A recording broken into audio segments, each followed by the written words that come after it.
Breaking news out of Gabon. Senior members of the military have appeared on television saying they're now in control of the country. I told you that when a matter is not resolved from the root cause, trimming the stem will only be of temporary relief. Now, information reaching us has it that just a few hours ago, there has been another coup that had just happened in Gabon, which is an African and a Francophone country. But you may need to know that Ali Bongo was just announced a few hours ago as the winner of the presidential election that just happened in Gabon, where they said he won the election with 65% of the votes. The opposition and the military have said we are not satisfied with the outcome of the result, and as such has gone ahead to seize power from Ali Bongo, who is the president of Gabon. Now, interestingly, Ali Bongo is actually going for his third time, meaning this is his third tenure, and 14 years ago he actually took over power from his father. It's obvious that they've turned it to a family business. Now, history actually has it that there was actually a coup attempt on his father when his father was the president, but it was saved by the France government. Recall that Gabon is the 5th largest producer of oil in Africa, and it's obvious that the military has seized power from the incumbent president Ali Bongo. Let's hear from Tara, who is a risk consultant and has first-hand information on the current happenings in Gabon. Please go to the comment section and drop your comment. Let's get to know what your thought is about the current happenings in Gabon, and we'll be continually here to serve you. My name is Moses and this is Think Tank TV. Please don't go anywhere. I'll be coming back to wrap up the video. Out of Gabon, senior members of the military have appeared on television saying they're now in control of the oil-rich Central African country. They've ordered all institutions to be dissolved. Military leaders have also announced the cancellation of Saturday's election result. The Electoral Commission says President Ali Bongo won a third term in office. He's said to have got nearly 65% of the vote. À cela s'ajoute une gouvernance irresponsable.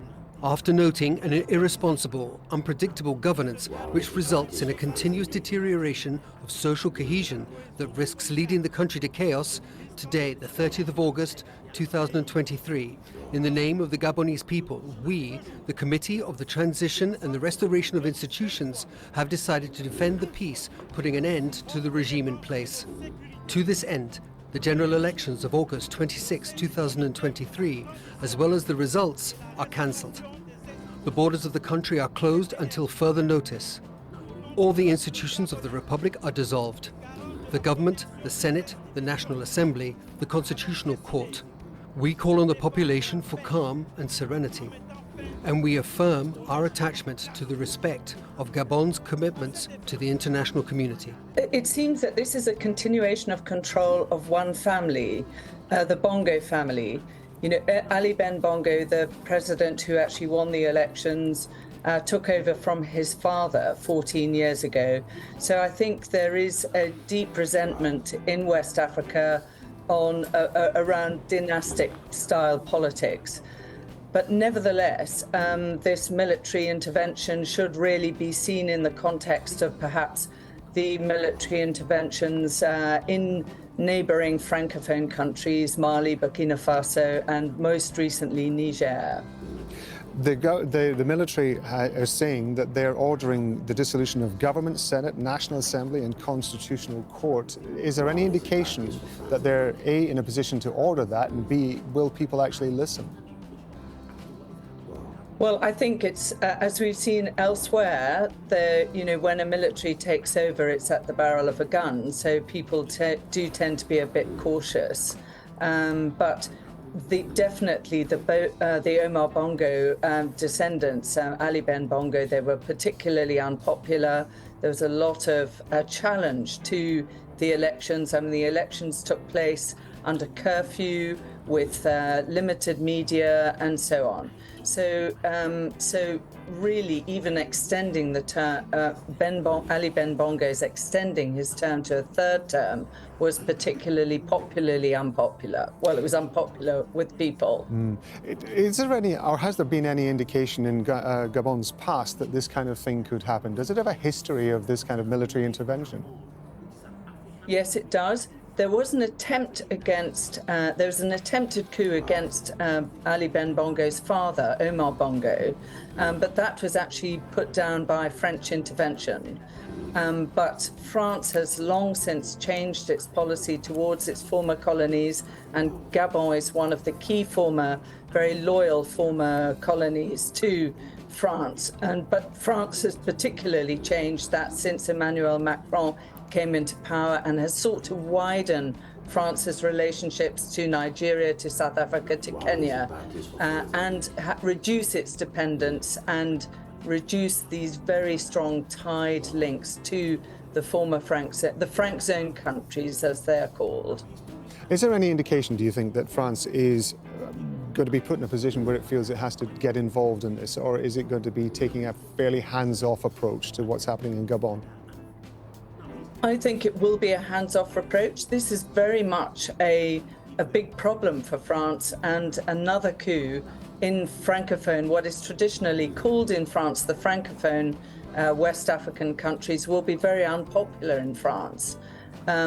But I doubt very much that Macron will respond with an intervention, as has happened in the past, unless France is called upon to do so by ECOWAS or the African Union or the regional bodies that have been taking a very prominent role in other military coups in the region, such as most recently in Niger, where the ECOWAS, the 15-member regional body, has actually announced that it has got preparations for a military intervention in Niger to restore the constitutional order.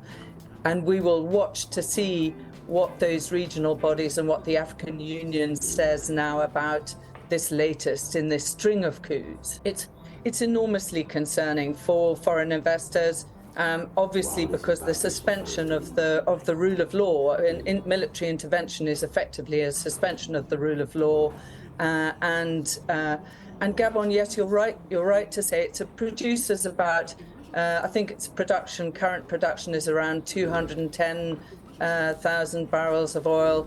So it's not a huge producer in terms of its OPEC membership, but what's much more important is Gabon's role in the new energy transition. It is a major producer of manganese. It's a major producer of minerals, uranium, that are very important for the future energy transition. So geopolitically, it's important, but also very important, much more so to France, to European relations, than, say, the OPEC countries. You've seen it for yourself. As we speak right now, nobody actually knows the whereabouts of Ali Bongo, who is the president of Gabon, as the military never said anything regarding his position in their press statement that was released on the state TV.